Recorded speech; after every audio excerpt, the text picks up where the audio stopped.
안녕하세요. 실리콘 몰드 만드는 포롱입니다. 오늘은 원형 마감에 대해 함께 알아보겠습니다. 원형이 말끔한 상태라면 문제가 없지만 역시 세상에 일어나는 게 내 맘처럼 되는 경우가 별로 없습니다. 아무리 레진 프린터의 성능이 좋아도 출력 과정에서 이런 서포터라는 구조물이 생기게 되는데 떼어내면 지저분한 자국이 남게 되고, 또 대상이 이렇게 제법 심하게 훼손되었다던가 아니면 누가 봐도 저건 진짜 바로 부러질 것 같다 하는 경우처럼 여러 가지 케이스를 만나보실 수가 있습니다. 일단 침착하게 사포를 준비하시면 되는데 생각보다 어떤 사포를 언제 어떻게 써야 하는지 잘 모르시더라고요. 저는 주로 100방, 600방, 1000방 3가지 사포를 사용합니다. 차근차근 설명드리도록 하겠습니다. 나만의 몰드를 제작하실 경우 일반적으로 3D 프린팅 출력 대행을 이용하시는 경우가 많습니다. 한 가지 예시를 함께 보시겠습니다. 귀여운 토끼를 만드셨어요. 그런데 자세히 살펴보면 다듬어야 할 부분들이 많이 보입니다. 이렇게 서페이서가 뭉친 부위라거나 프린팅 물결 무늬가 심하게 남아있다던가 스크래치가 남아있는 경우도 있고, 제가 앞서 말씀드렸던 서포터 제거 자국이 그대로 남아있는 경우도 있네요. 실리콘 몰드의 최고 강점은 복제력이 뛰어나다는 점이기 때문에 이런 부분들이 역시 그대로 따라오게 됩니다. 제가 대상을 레진 출력물로 소개할 뿐이지 다른 소재를 사용하셔도 마감 방법은 유사합니다. 저희의 목적은 표현이 좀 이상한데 수단과 방법을 가리지 않고 대상을 몰드 제작에 적합하게 만드는 것이죠. 우선 침착하게 다람쥐의 서포터를 제거해 주겠습니다. 마감의 1차 목표는 대상의 표면을 최대한 깔끔하게 정리해 주는 것이죠. 잘라낼 수 있는 부분들은 최대한 잘라내고, 그래도 남아있는 부분들은 사포로 갈아서 없애주도록 하겠습니다. 우선 백방 사포로 샌딩을 시작할 텐데, 백방 사포는 벽돌마냥 거칠기 때문에 튀어나온 부분만 살살살 집중적으로 갈아주실 필요가 있습니다. 빼빠질은 딴 생각하면서 하기 좋은 작업이지만 백방 사포는 아차하면 형태까지 바꿔버릴 수가 있기 때문에 주의하실 필요가 있습니다. 참고로 사포는 가위로 잘라 쓰는 게 아니라 손으로 찢어서 사용하셔야 합니다. 백방 사포는 빠른 작업이 가능하지만 특정 부위만 살살살 한다고 해도 당연히 온갖 스크래치를 내게 됩니다. 하지만 풀악셀을 해주면 되기 때문에 괜찮습니다. 저희 구독자님 중에 처음부터 끝까지 1000방 사포로만 마감을 하신 분이 계신데 꼭 이번 영상을 봐주셨으면 좋겠습니다. 3D 프린터 출력물의 소재는 일반적으로 지금 보시는 레진과 필라멘트가 있습니다. 레진은 사포가 잘 먹히는 편이기 때문에 백방 사포로 살살살 문질러야 하지만, 필라멘트라면 강하게가 아니라 좀 죽기 살기로 문질러 주실 필요가 있습니다. 요점은 대상의 강도나 두께, 깊이 등에 따라서 조절을 하실 필요가 있다는 점입니다. 1차 사포질로 튀어나온 부분들을 제거했다면 이제는 반대로 패인 부분을 메꾸어 주도록 하겠습니다. 메꾸는 용도로 주로 사용하는 소재는 퍼티, 서페이서, 유토 3가지가 있습니다. 이 친구들은 막는다, 메꾼다, 떼운다 라는 공통점이 있습니다. 하지만 특성이 조금씩 다르기 때문에 상황에 맞게 사용하실 필요가 있는데 오늘 3가지를 전부 사용해 보겠습니다. 우선 퍼티입니다. 퍼티는 빠르게 굳고 단단하게 굳습니다. 사용 방법은 정말 간단합니다. 적당히 덜어서 소량의 경화제와 잘 비벼준 다음 원하는 부위에 적당히 발라주시면 되는데, 사실 뭐든지 적당히 잘이라는 게 가장 어렵습니다.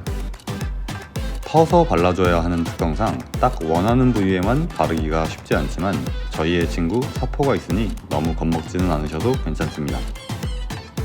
지금은 제가 냅다 바르는 모습을 보여드리고 있는데 이건 특성을 보여드리기 위함이고, 여러분은 최대한 얇게 발라주실 필요가 있습니다.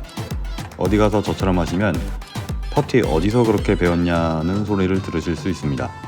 저한테 배웠다는 말은 하지 말아주시길 바랍니다. 자, 이번에는 유토를 사용해 보겠습니다. 원형 마감은 단순히 표면을 마감하는 것뿐만 아니라 대상의 구조 또한 신경 써줄 필요가 있습니다.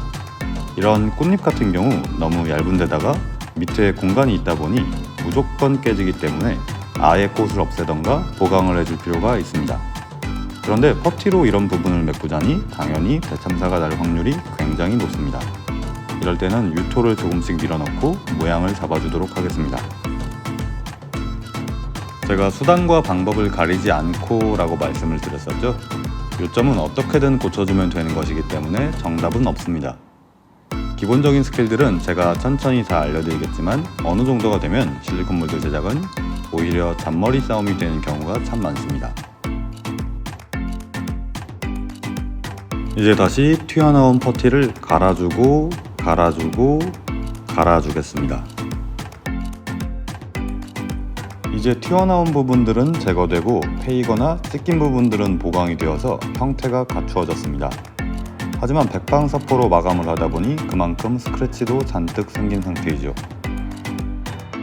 이제는 서페이서를 뿌려주도록 하겠습니다. 저는 원래는 에어브러쉬를 이용해 뿌리는데 여러분은 이런 기성품을 사용하시는 걸 추천드립니다. 그러면 분명 어떤 걸 써야 하냐고 물어보실 텐데 서페이서 1000짜리를 쓰시면 됩니다. 서페이서는 어떻게 뿌려야 하나요? 당연히 적당히 잘이 되겠습니다. 너무 떡칠하는 것만 아니면 크게 상관없습니다. 표면에 골고루만 뿌려주세요.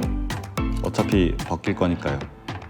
만약 대상이 가벼운 상태라면 날아갈 수 있으니 고정시킨 다음 뿌려주시는 것이 좋습니다. 1차 사포질 후에 서페이서를 뿌려주면 마치 이제 와, 다 된 것 같은 느낌이 들 수 있는데 그건 정말 기분 탓입니다.